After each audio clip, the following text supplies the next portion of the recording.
ఆశ్చర్యకరుడు యేసు, అద్భుతకరుడు క్రీస్తు.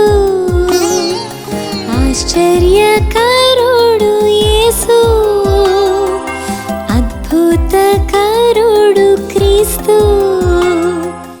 అందరికీ వందనాలు.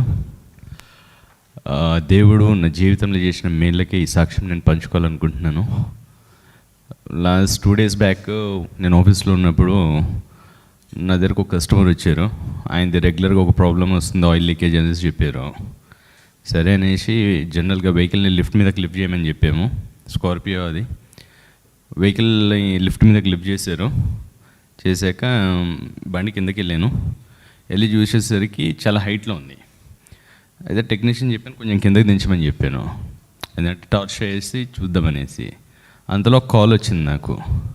కాల్ రాగానే జనరల్గా టైంలో కాల్ వస్తే డిస్కనెక్ట్ చేసి అవే ఇన్స్పెక్ట్ చేస్తూ ఉంటాం. కాల్ రాగానే కాల్ ఇట్లా తీసుకొని లిఫ్ట్ నుంచి కిందకి వెళ్ళి బండి కిందకి దించాను. వాడు ఇట్లా ప్రెస్ చేయగానే ఆ రోప్ దిగిపోయి బండి కింద పడిపోయింది. బట్ దేవుడే తప్పించాడు, Helga really. And last time కూడా నాకు ఇట్లనే ఆఫీస్లో ఉన్నప్పుడు కోల్డ్ వచ్చి ఉండే. అయితే నా ముందు నా బాస్ కూర్చో ఉన్నాడు, ఆయన కూడా కోల్డ్ ఉండే. ఒకసారి చెక్ చేయించుకోమంటేను మేము ర్యాపిడ్ టెస్ట్ చేయించాము. ర్యాపిడ్ టెస్ట్ చేసి ఇద్దరికి పాజిటివ్ అని వచ్చింది. పాజిటివ్ అని వచ్చిన తర్వాత ఇంకా సరే క్వారంటైన్ వెళ్ళిపోదాం అనేసి ఆయన వెళ్ళిపోయాడు, నేను ఇంటికి వెళ్ళిపోయా. సిస్టర్ ఉంది కదా, అది ర్యాపిడ్ టెస్ట్ పర్ఫెక్ట్ రాదు, నువ్వు వెళ్ళి ఆర్టీపీసీఆర్ చేయించు అంది. లేలే వచ్చింది క్వారంటైన్ అయిదామని చెప్పాను. లేదా ఆర్టీపీసీఆర్ చేయించాను. సరే అని ఆర్టీపీసీఆర్ చేయించి ఆయన కూడా చెప్పాను ఆర్టీపీసీఆర్ మీరు చేయించుకోండి అనేసి. ఆయన ఆర్టీపీసీఆర్ చేస్తే ఆయనకు పాజిటివ్ వచ్చింది, నేను ఆర్టీపీసీఆర్ చేస్తే నాకు నెగిటివ్ వచ్చింది.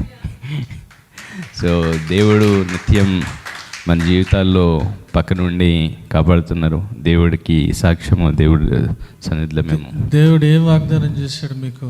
మిమ్మల్ని కాపాడుతాను. పోయినసారి సాక్ష్యం ఇచ్చారు, యాక్సిడెంట్ తప్పించుతుందా? చూడండి, వరుస ప్రమాదాలు వస్తున్నప్పటికీ దేవుడు మిమ్మల్ని కాచి కాపాడి భద్రపరుస్తూ వచ్చాడు. వాగ్దానం చేసిన వాడు నమ్మదగినవాడు. మనము నమ్మదగిన వారమైనప్పటికీ మనం వాగ్దానం మర్చిపోయినప్పటికీ ఆయన మర్చిపోయాడు. మనం మర్చిపోయినప్పటికీ ఆయన మర్చిపోడు. మీ దగ్గర 2700 కిలోలు మీద పడితే ఇంకేమీ లేదు, మటాష్ అంతే. దేవుడే తప్పించాడు. అది దేవుని కృప. నిజంగా ఆయన చేసే కార్యాలు మన ఊహకు అందవు. ఆయన ఎట్లా తప్పిస్తాడో కూడా మనకు అర్థం కాదు. ఆయన ఎప్పుడు కూడా మన చుట్టూ ఎవరుంటారు, ఆయన దూతలు ఎప్పుడు కూడా మనల్ని కాచి కాపాడి భద్రపరుస్తారు. కాబట్టి దేవుడు ఆ బిడ్డను తప్పించాడు. కాబట్టి ఇంకా దేవుని సన్నిధిలో ఎక్కువ గడపాలి, దేవుని పనిలో ఎక్కువ వాడబడాలి. అప్పుడు దేవుడు ఇంకా గొప్ప కార్యాలు చేస్తాడు. బ్రదర్ ఒక ఆశ కూడా కలిగి ఉన్నారు, మరి అది కూడా త్వరలో నెరవేరును కాక. Thank you.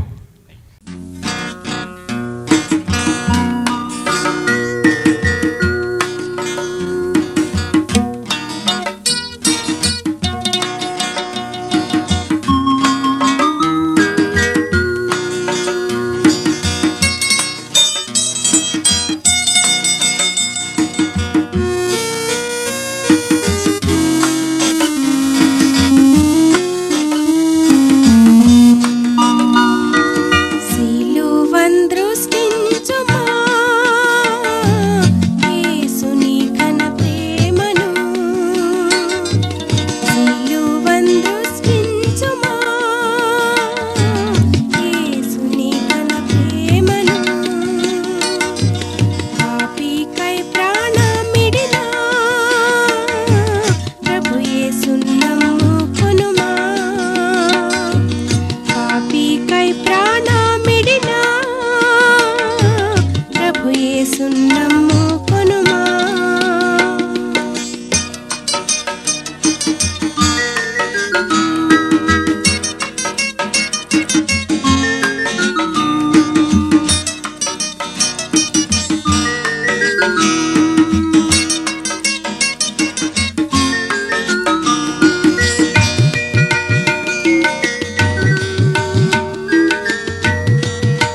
చేతల్ ప్రభు చేతులలో రుచ్చేను చీలల్ పరికించుమ ప్రియుడా నీ పాప చేతల్ ప్రభు చేతులలో రుచ్చేను చీలల్ పరికించుమ ప్రియుడా గాయపడినట్టి హస్తముల్ చాచి గాయపడినట్టి హస్తముల్ చాచి నీలో చూచుండే నీసు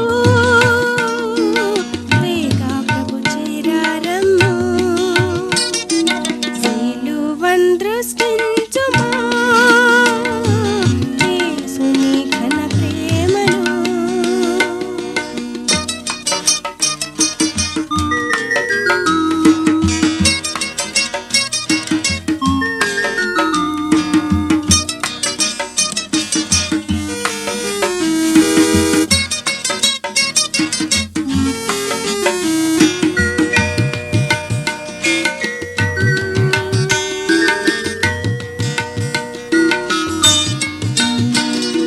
పరుగులిడి నీవు చేసిన దోషం రుచ్చేను చీలల్ ప్రభు పాదములలో పరుగులిడి నీవు చేసిన దోషం రుచ్చేను చీలల్ ప్రభు పాదములలో రక్తము చిందు మృదువైన పదముల్ రక్తము చిందు మృదువైన పదముల్ వేచెను నీ హృది చింత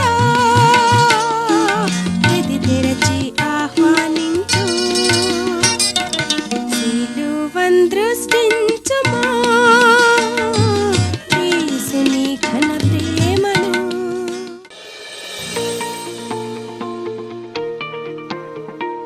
యేసుక్రీస్తు ఘనమైన నామములో ఆశ్చర్యకరమైన కార్యక్రమాన్ని వీక్షిస్తున్న ప్రేక్షకులందరికీ శుభాభినందనలు. ఎలా ఉన్నారు మీరందరూ? గత వారం అనేక మంది వారి ప్రార్థన అవసరతల మిత్తమై ఫోన్ కాల్స్ చేయడం జరిగింది. వారి కొరకు నేనే ప్రత్యేకంగా మరి ప్రోగ్రాం అయిపోయిన తర్వాత ప్రార్థన చేశాను. దేవుడు వారి జీవితాల్లో మరి గొప్ప కార్యాలు జరిగించాడని సాక్ష్యాన్ని కూడా పంచుకున్నారు. కాబట్టి ఈ ప్రోగ్రాం అయిపోయిన వెంటనే మరి స్క్రీన్ పైన కనబడుతున్న ఫోన్ నంబర్కు మీ ప్రార్థన అవసరతలు తెలియజేసినట్లయితే నేనే స్వయంగా మీ కొరకు ప్రార్థించడం జరుగుతుంది. వాక్య భాగంలోనికి వెళ్దాం. ఈరోజు నేను మీతో సిలువ యొక్క గొప్పతనాన్ని గురించి, సిలువ విలువను గురించి మీతో పంచుకోవాలనుకుంటున్నాను. కొంతమంది బుద్ధిహీనులు, సిలువ యొక్క శక్తిని ఎరగని వారు ఏం మాట్లాడుతూ ఉంటారంటే, ఏమండి సిలువ బలహీనతకు సాదృశ్యంగా ఉంది, సిలువ ఓటమికి సాదృశ్యంగా ఉంది, సిలువలో యేసుక్రీస్తు ప్రభు తన చేతికి కాళ్ళకి ఉన్న మేకుల్ని తీసుకోలేకపోయాడు కదా, ఆయనేమి దేవుడు అని కొంతమంది బుద్ధిహీనులు మాట్లాడుతూ ఉంటారు. ఒక్క విషయం నేను మీకు చెప్పదలుచుకున్నాను. బైబిల్ గ్రంథం ఏమని తెలియపరుస్తుందంటే 1 కొరింథీ 1:18 ఏమని రాయబడింది చూడండి. సిలువను గూర్చిన వార్త నశించుచున్న వారికి వెర్రితనము గాని రక్షింపబడుచున్న మనకు దేవుని శక్తి. సిలువను గూర్చిన వార్త నశించుచున్న వారికి వెర్రితనము గాని రక్షించబడుచున్న మనకు దేవుని శక్తి. సిలువ బలహీనతకు సాదృశ్యంగా లేదు కానీ శక్తికి, దేవుని శక్తికి సాదృశ్యంగా ఉంది. అంత మాత్రమే కాదు, సిలువ ఓటమికి సాదృశ్యంగా లేదు కానీ సిలువ విజయానికి సాదృశ్యంగా ఉంది. సాతాను పైన, పాపము పైన విజయానికి సాదృశ్యంగా ఉందని బైబిల్ గ్రంథం తెలియపరుస్తున్నట్లు మనం చూస్తాం. దానియేలు దేవుని యందు విశ్వాసం ఉంచాడు. సింహాల బోనులో వేసినప్పటికీ ఆ సింహాలు నా మీద ఎటువంటి దాడి కూడా చేయవని నమ్మాడు. దేవుని యందు విశ్వాసం ఉంచాడు. దేవుని యందు విశ్వాసం ఉంచాడు కాబట్టే అతను దేవుని నీతిగా మార్చబడ్డాడు. ఈ లోకరీతిగా నీతివంతుడిగా ఉండిండొచ్చు, అయితే ఎప్పుడైతే దేవుని మాట యందు, దేవుని యందు విశ్వాసం ఉంచాడో అతడు ఈ లోక నీతిమంతుడు కాస్త దేవుని నీతిగా మార్చబడ్డాడు, రక్షించబడ్డాడు. సింహాల నోట నుంచి తప్పించబడినట్లు మనం చూస్తాం. మీరు అక్కడే చూస్తే దానియేలు గ్రంథం 6వ అధ్యాయం 20 నుంచి 23 వచనాల వరకు ఏమని రాయబడింది చూడండి. అతడు గుహ దగ్గరకు రాగానే దుఃఖ స్వరముతో దానియేలును పిలిచి, జీవము గల దేవుని సేవకుడైన దానియేలు, నిత్యము నీవు సేవించుచున్న నీ దేవుడు నిన్ను రక్షింపగలిగెనా అని అతనిని అడిగెను. అందుకు దానియేలు, రాజు చిరకాలము జీవించుగాక, నేను నా దేవుని దృష్టికి నిర్దోషినిగా కనబడితిని గనుక ఆయన తన దూతను నంపించి సింహములు నాకు ఏ హానియు చేయకుండా వాటి నోళ్లు మూయించెను. రాజా, నీ దృష్టికి నేను నేరం చేసిన వాడను కాను గదా అనెను. చూడండి, మీరు చూసినట్లయితే దేవుని దృష్టికి నిందారహితుడిగా ఉన్నాడు. దేవుని యందు విశ్వాసం ఉంచాడు. ఎన్ని శాసనాలు ఉన్నా నేను దేవుని విడిచిపెట్టను, దేవునికి ప్రార్థన చేయటం నేను ఆపను, భయపడాల్సిన అవసరం లేదు, నా దేవుడు గొప్పవాడు, మరణం నుంచి తప్పించే దేవుడు నా దేవుడు అని విశ్వసించాడు. కాబట్టే దేవుడు సింహాల నోట నుంచి దానియేలుని తప్పించాడు, దానియేలుని రక్షించాడు. అతని విశ్వాసమే అతన్ని బ్రతికించింది. అందుకే బైబిల్ గ్రంథంలో ఒక మాట రాయబడింది. రోమీయులకు రాసిన పత్రిక 1వ అధ్యాయం 17వ వచనంలో ఏమని రాయబడింది చూడండి. నీతిమంతుడు విశ్వాస మూలముగా జీవించునని వ్రాయబడిన ప్రకారము విశ్వాస మూలముగా అంతకంతకు విశ్వాసము కలుగునట్లు దేవుని నీతి దాని యందు బయలుపరచబడుచున్నది. చూడండి, నీతిమంతుడు విశ్వాస మూలముగా బ్రతుకును. ఈ విశ్వాస మూలముగా బ్రతకటం ద్వారా, అంతకంతకు విశ్వాసం పెరగటం ద్వారా దేవుని నీతి బయలుపరచబడుతుంది.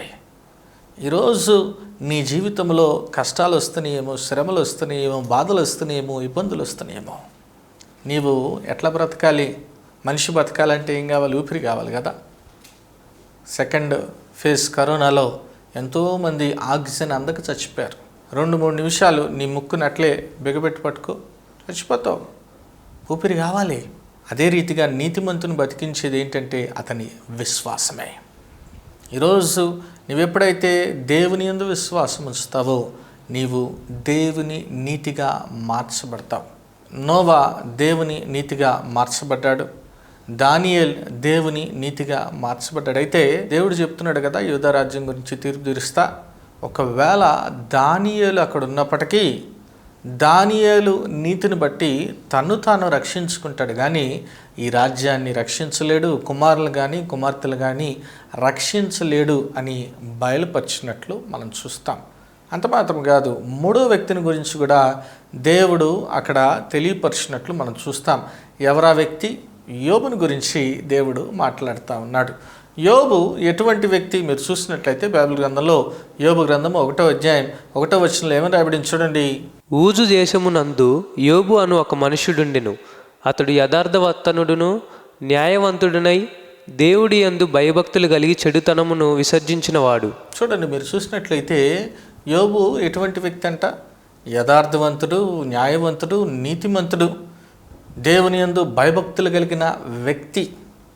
ఏ పాపం కూడా మరి దేవునికి విరోధంగా చేసేవాడు కాదు, నీతిమంతుడిగా జీవించాడు. అయితే సాతాను మరి యోబును పరీక్షించాలని ప్రయత్నం చేసి దేవుని దగ్గరికి వచ్చి మరి యోబును గురించి మాట్లాడినప్పుడు దేవుడు యోబును గురించి ఏమని కితాబిస్తున్నాడు మీరు చూసినట్లయితే అదే 1వ అధ్యాయం 8 నుంచి 10 వచనాల వరకు చూడండి ఏమని రాబడిందో. అందుకు యెహోవా, నీవు నా సేవకుడైన యోబు సంగతి ఆలోచించితివా? అతడు యథార్థవర్తనుడును న్యాయవంతుడునై దేవుని యందు భయభక్తులు కలిగి చెడుతనమును విసర్జించినవాడు, భూమి మీద అతని వంటి వాడెవడునూ లేడు అని అడుగగా, అపవాది, యోబు ఊరకయే దేవుని యందు భయభక్తులు గలవాడాయన, నీవు అతనికి, అతని ఇంటి వారికిని, అతనికి కలిగిన సమస్తమునకును చుట్టూ కంచె వేసితివి గదా. నీవు అతని చేతి పనిని దీవించుచుండుట చేత అతని ఆస్తి దేశంలో బహుగా విస్తరించి ఉన్నది. చూడండి, మరి దేవుడు చెప్తున్నాడు, యోబు వంటి వ్యక్తి ఒకడు కూడా లేడు, ఎంత నీతిమంతుడో, న్యాయవంతుడో, యథార్థవంతుడో చూడు అని సాతానికి చెప్పినప్పుడు ఊరకే అట్టయ్యాడా? నీవు అతన్ని ఆశీర్వదిస్తున్నావు, అతని చేతి పని ఆశీర్వదిస్తున్నావు, అతని చుట్టూ కంచె వేసావు కాబట్టి అతడు నీతిమంతునిగా ఉన్నాడు. ఒక్కసారి నాకు అవకాశం ఇచ్చి చూడు, ఒక్కసారి అతన్ని ఇబ్బంది పెట్టడానికి, టార్చర్ పెట్టడానికి నాకు అవకాశమే, అప్పుడు అతను నీతిమంతుడిగా ఉంటాడో లేదో, నీ యందు విశ్వాసం ఉంచుతాడో లేదో చూడు అని దేవుణ్ణి సాతాను గారు రిక్వెస్ట్ చేసినప్పుడు దేవుడు అనుమతించాడు. Okay, go on. అయితే యోబుకి ఏ హాని చేయడానికి వీలు లేదు, కానీ నీ ఇష్టం ఏదైనా చెయ్యి అని దేవుడు సాతానికి పర్మిషన్ ఇచ్చినప్పుడు ఎన్నో కష్టాలు, అతనుకున్న ఆస్తి అంతా పోయింది, కుమార్తెలు చనిపోయారు, ఒళ్ళంతా పుండ్లు చిల్లపంకి పెట్టుకొని గీక్కుంటున్నాడు, భార్య ఏమో ఎందుకు బతికున్నావు, దేవుని దూషించి సావు అనింది. అయితే యోబు ఏ రీతిగా రెస్పాండ్ అవుతున్నాడు మీరు చూసినట్లయితే అదే యోబు గ్రంథం 19వ అధ్యాయం 25, 26, 27 వచనాలు ఏమని రాయబడింది చూడండి. అయితే నా విమోచకుడు సజీవుడనియు తరువాత ఆయన భూమి మీద నిలిచిననియు నేను ఎరుగుదును. ఇలాగు నా చర్మము చీకిపోయిన తర్వాత శరీరముతో నేను దేవుని చూచెదను. నా మట్టుకు నేనే చూచెదను, మరి ఎవరునూ కాదు. నేనే కన్నులారా ఆయనను చూచెదను. నాలో నా అంతరంద్రియంలో కృషించి ఉన్నవి. చూడండి, నా చర్మము చీకిపోయినా నేను దేవుణ్ణి చూస్తాను, ఖచ్చితంగా నా విమోచకుడు సజీవుడు, నేను ఆయన్ని చూస్తాను అని దేవుని యందు విశ్వాసం ఉంచుతున్నాడు.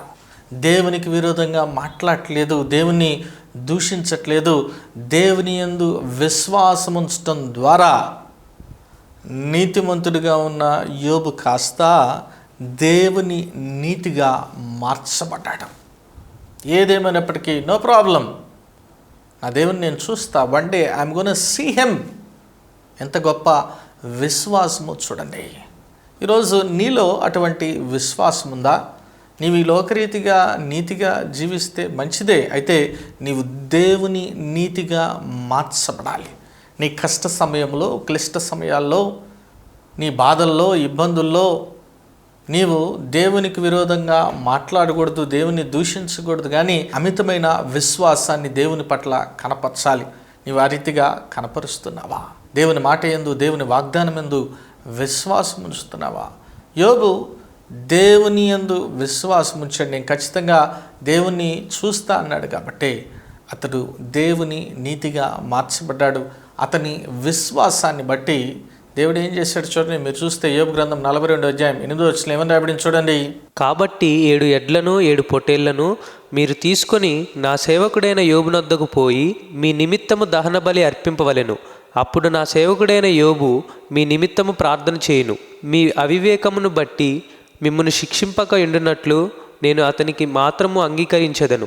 ఏలయనగా నా సేవకుడైన యోబు పలికినట్లు మీరు నన్ను గూర్చి యుక్తమైనది పలుకలేదు. చూడండి, దేవుడు యోబు గురించి ఏమని చెప్తున్నాడు యోబు స్నేహితులతో, మీరు నన్ను గురించి మంచిగా పలకలేదు. అయితే యోబు చూడండి, కష్టకాలంలో కూడా నన్ను ఒక్కసారి కూడా దూషించలేదు. కాబట్టి యోబు ప్రార్థనే నేను అంగీకరిస్తా, యోబు మీ కొరకు ప్రార్థిస్తే మిమ్మల్ని నేను రక్షిస్తా అని దేవుడు బయలుపరిచినట్లు మనం చూస్తాం. యోబు తన స్నేహితుల కొరకు ప్రార్థన చేశాడు, తన స్నేహితులు రక్షించబడ్డారు. తన స్నేహితులు రక్షించబడటమే కాదు, యోబు తను కోల్పోయిందంతా కూడా డబల్ పోర్షన్ ఆఫ్ బ్లెస్సింగ్, రెండింతలుగా ఆశీర్వదించబడినట్లు మనం చూస్తాం. యోబు నీతిపరుడు, కష్టం వచ్చినప్పుడు దేవుణ్ణి విడిచిపెట్టలేదు, దేవుని యందు విశ్వాసం ఉంచాడు, దేవుని చూస్తా అన్నాడు. అందుకే అతని విశ్వాసాన్ని బట్టి అతను దేవుని నీతిగా మార్చబడ్డాడు. దేవుని నీతిగా మార్చబడ్డాడు. అతను దేవుని నీతిగా మార్చబడటం ద్వారా అతను కోల్పోయిందంతా రెండంతలుగా పొందుకోవటమే కాదు, తన స్నేహితులను కూడా అతడు రక్షించినట్లు మనము చూస్తాం. అయితే ఈ సందర్భంలో యూదా రాజ్యము గురించి, దాన్ని తీర్పు తీర్చే విషయంలో దేవుడు బయలుపరుస్తా ఏం చెప్తున్నాడంటే, నోవా, దానియేలు, యోబు ఆ రాజ్యంలో ఉన్నప్పటికీ వారి నీతిని బట్టి తమ్ము తామే రక్షించుకుంటారు, కానీ వారు ఈ రాజ్యాన్ని కానీ కుమారులను కానీ కుమార్తెలు కానీ రక్షించలేరు అని దేవుడు బయలుపరుస్తున్నట్లు మనం చూస్తాం. అవును, వారు మనల్ని రక్షించలేరు. మనల్ని రక్షించగలిగింది ఒక్కరే, అదెవరు? యేసుక్రీస్తు ప్రభు మాత్రమే. యేసుక్రీస్తు ప్రభు ఆ శిలువ మరణము ద్వారా పాపమెరుగని ఆయన పాపముగా చేయబడ్డాడు. దాని ద్వారా ఈ లోకములో ఉన్న ప్రతి ఒక్కరు కూడా దేవుని నీతిగా మార్చబడే కృపను దేవుడు అనుగ్రహించాడు. ఎందుకంటే మనమందరం పాపలమే. బైబిల్ గ్రంథం తెలియపరుస్తుంది కదా, రోమా 3:11, 23, నీతిమంతుడు ఒక్కడు లేడు, ఏ భేదం లేదు, మనం అందరం పాపం చేసి ఆయన అనుగ్రహించు మహిమను పొందలేకున్నాం. కేవలం యేసుక్రీస్తు ప్రభు మాత్రమే నీతిమంతుడు. ఇంకో సందర్భంలో కూడా చూస్తాం కదా, అబ్రహాము సొదొమ గొమొర గురించి మొరపెట్టినట్లు దేవుడు సొదొమ గొమొరని నాశనం చేయాలనుకున్నప్పుడు మరి అబ్రహాం కోరాడు, అయ్యా ఆ ఊర్లో 50 మంది నీతిమంతులు ఉంటే ఆ నీతిమంతుల్ని బట్టి ఆ దేశాన్ని రక్షించవా? ఓకే, 50 ఉన్నారా, నేను రక్షిస్తా. మళ్ళీ అంటున్నాడు 45 మంది ఉంటే ఓకే రక్షిస్తా. 30 మంది ఓకే 20 మంది ఓకే, 10 ఓకే, 10 మంది ఉన్నా నేను ఆ దేశాన్ని రక్షిస్తా అన్నాడు. కానీ అక్కడ ఎవరున్నారు? ఒకళ్ళే నీతిమంతులుగా ఉన్నట్లు మనం చూస్తాం. అందుకే ఆ కుటుంబాన్ని మాత్రమే, ఎవరు ఆ కుటుంబం? లోతు కుటుంబం. అందుకే బైబిల్ గ్రంథంలో రాయబడింది 2 పేతురు 2వ అధ్యాయం 6-7 వచనాలు ఏమని రాయబడింది చూడండి. మరియు ఆయన సొదొమ గొమొర్రాలను పట్టణములను భస్మము చేసి ముందుకు భక్తిహీనులకు వారికి వాటిని దృష్టాంతముగా ఉంచుటకై వాటికి నాశనము విధించి దుర్మార్గుల కామ వికారం యుక్తమైన నడవడి చేత బహు బాధపడిన నీతిమంతుడగు లోతును తప్పించెను. చూడండి, మీరు అక్కడ చూస్తే కేవలము నీతిమంతుడైన లోతును మరి దేవుడు తప్పించినట్లు, ఉగ్రత నుంచి తప్పించినట్లు మనం చూస్తాం. ఎందుకంటే లోతు నమ్మాడు సొదొమ గొమొరని దేవుడు నాశనం చేయబోతున్నాడని. లోతు అల్లుళ్ళు కూడా నమ్మలేదు. అల్లుళ్ళకి వెళ్ళి, అయ్యా నాశనం చేయబోతున్నాడు దేవుడు, సొదొమ గొమొర నాతో పాటు రండి అంటే లోతు ఎగతాళి చేసే వాళ్ళలాగా కనబడ్డాడంట వాళ్ళకి. మీరు చూస్తే తర్వాత చదువుకోండి, ఆదికాండం 19వ అధ్యాయం 14 వచనంలో ఈ మాట రాయబడింది. ఎగతాళి చేసే వాళ్ళలాగా కనబడ్డాడు. వారు నమ్మలేదు. అయితే లోతు నమ్మాడు కాబట్టి లోతు రక్షించబడ్డాడు. ఈ లోకరీతిగా నీతిమంతునిగా ఉన్న లోతు దేవుని మాట యందు విశ్వాసం ఉంచాడు కాబట్టి దేవుని నీతిగా మార్చబడ్డాడు. ఈరోజు నీవు దేవుని యందు విశ్వాసం ఉంచుతున్నావా? దేవుని మాట యందు విశ్వాసం ఉంచుతున్నావా? ఆ సిలువ యందు విశ్వాసం ఉంచుతున్నావా? యేసయ్య సిలువలో ఎందుకు ప్రాణాన్ని అర్పించాడు? నిన్ను దేవుని నీతిగా చేయటానికి. సిలువ బలహీనతకి సాదృశ్యంగా లేదు, సిలువ విజయానికి సాదృశ్యంగా ఉంది. సిలువ గొప్పతనానికి సాదృశ్యంగా ఉంది. సిలువ దేవుని శక్తికి సాదృశ్యంగా ఉంది. ఆ సిలువ మరణం ద్వారా ఒక్కసారి యేసుక్రీస్తు ప్రభు ఆ సిలువలో అర్పింపబడి ఈ లోకాన్నంతటిని ఎవరైతే ఆయన యందు విశ్వాసం ఉంచుతారో వారందరినీ కూడా దేవుని నీతిగా మార్చాడు. అందుకే బైబిల్ గ్రంథంలో రాయబడింది, మనం ఏ రీతిగా నీతిమంతులుగా మార్చబడతామంటే అపొస్తలుల కార్యం 13వ అధ్యాయం 39వ వచనంలో ఏమని రాయబడింది చూడండి. మీరు మోషే ధర్మశాస్త్రము వలన ఏ విషయములలో నీతిమంతులుగా తీర్చబడలేకపోతిరో ఆ విషయములన్నిటిలో విశ్వసించు ప్రతి వాడును ఈయన వలననే నీతిమంతుడుగా తీర్చబడుననియు మీకు తెలియగాక. చూడండి, ఎట్లా మనం నీతిమంతులుగా తీర్చబడతామంటే ఈయన వలనే. ఎవరి వలన? యేసయ్య వలన. యేసయ్యందు విశ్వాసం ఉంచడం ద్వారా, యేసయ్య శిలువ మరణమందు మనము విశ్వాసం ఉంచడం ద్వారా మనము నీతిమంతులుగా తీర్చబడతాం. పాపం లేని యేసుక్రీస్తు ప్రభు నీ కొరకు ఆ శిలువలో పాపం చేయబడ్డాడు. మనం పాపలం ఎందుకు పనికిరాని వారం, పెంట వంటి వారం. అయితే మన కొరకు యేసుక్రీస్తు ప్రాణం పెట్టాడు ఆ శిలువలో. అందుకే మనం దేవుని నీతిగా మార్చబడ్డాం. అందుకే ఇంకో మాట కూడా రాయబడింది. మీరు చూసినట్లయితే రోమీయులకు రాసిన పత్రిక 3వ అధ్యాయం 25-26 వచనాలు ఏమని రాయబడింది చూడండి.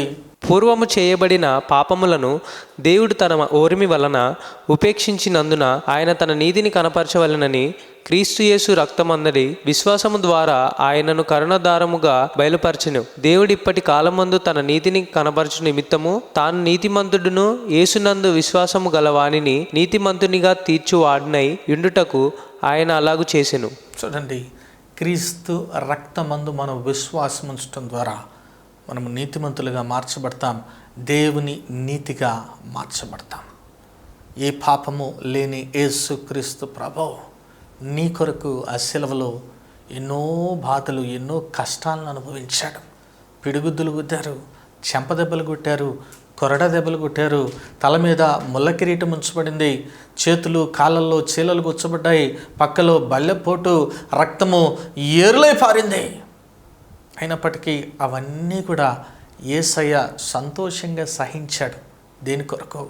నిన్ను నన్ను దేవుని నీతిగా మార్చడానికి. ఈరోజు దేవుని యొక్క శిలువ మరణాన్ని నీవు తృణీకరిస్తున్నావేమో, దేవుని యొక్క శిలువ త్యాగాన్ని నీవు తృణీకరిస్తున్నావేమో, పాపిగా జీవిస్తున్నావేమో, దేవునికి విరోధంగా జీవిస్తున్నావేమో.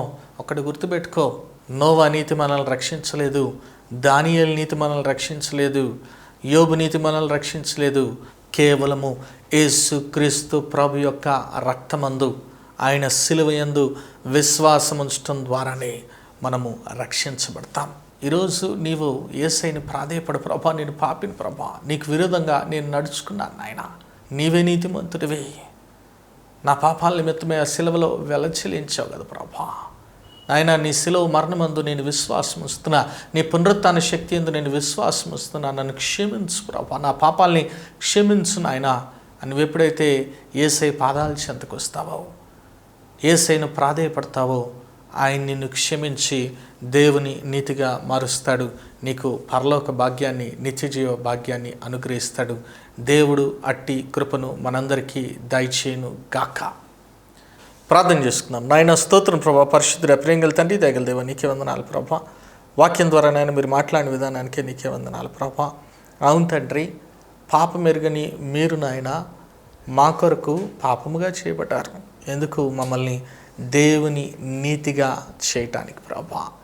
ఇంకా నాయన ఈ లోకములో బిడ్డలు పాపములో జీవిస్తున్నట్లయితే, పాపపు బ్రతుకు నాయన జీవిస్తున్నట్లయితే ప్రభా, మీరే బిడ్డలను సంధించండి నాయన. నీ యందు విశ్వాసం ఉంచే కృప దయచే, నీ శిలువ త్యాగమందు నాయన విశ్వాసం ఉంచే కృప దయచే ప్రభా. అవును తండ్రి, శిలువ బలహీనతకు సాదృశ్యంగా లేదు, శక్తికి సాదృశ్యంగా ఉంది కదా ప్రభా. నాయన శిలువ ఎంతో గొప్పది కదా నాయన ప్రభా. బిడల నాయన నీ శిలువను ఆశ్రయించే బిడలుగా, నీ శిలువను మోసే బిడలుగా, నీ చిత్తాన్ని జరిగించే బిడలుగా ఉండే కృపను దయచేయి. ప్రతి ఒక్క బిడను కూడా నాయన ప్రభా నీ నీతిగా మలుచుకోమని, ప్రతి ఒక్క బిడను దీవించి ఆశ్రయించి నాయన ప్రతి ఒక్క బిడ అవసరతను తీర్చమని యేసు ఘనమైన నామములో ప్రార్థించి వేడుకుంటున్నాం తండ్రి, ఆమెన్. దేవుడు మిమ్మల్ని దీవించడం గాక. వచ్చే వారం ఇదే సమయాన్ని కలుసుకుందాం. God bless you all. యేసుక్రీస్తు ఘనమైనలో మీ అందరికి శుభములు. ఈ వారం బైబిల్ క్విజ్ కీర్తనల గ్రంథం నుండి. మొదటి ప్రశ్న, బ్లాంక్ దానిని పెకిలించుచున్నది. ప్రశ్న మరొకసారి, బ్లాంక్ దానిని పెకిలించుచున్నది. రెండో ప్రశ్న, బ్లాంక్ బ్లాంక్ ఆయన రక్తము మార్చెను. ప్రశ్న మరొకసారి, బ్లాంక్ బ్లాంక్ ఆయన రక్తము మార్చెను. మూడో ప్రశ్న, బ్లాంక్ దోచుకొనబడి ఉన్నారు. ప్రశ్న మరొకసారి, బ్లాంక్ దోచుకొనబడి ఉన్నారు. ఈ ప్రశ్నలకు జవాబులు స్క్రీన్ పైన కనపడుతున్న నంబర్కు తెలియజేయగలరు.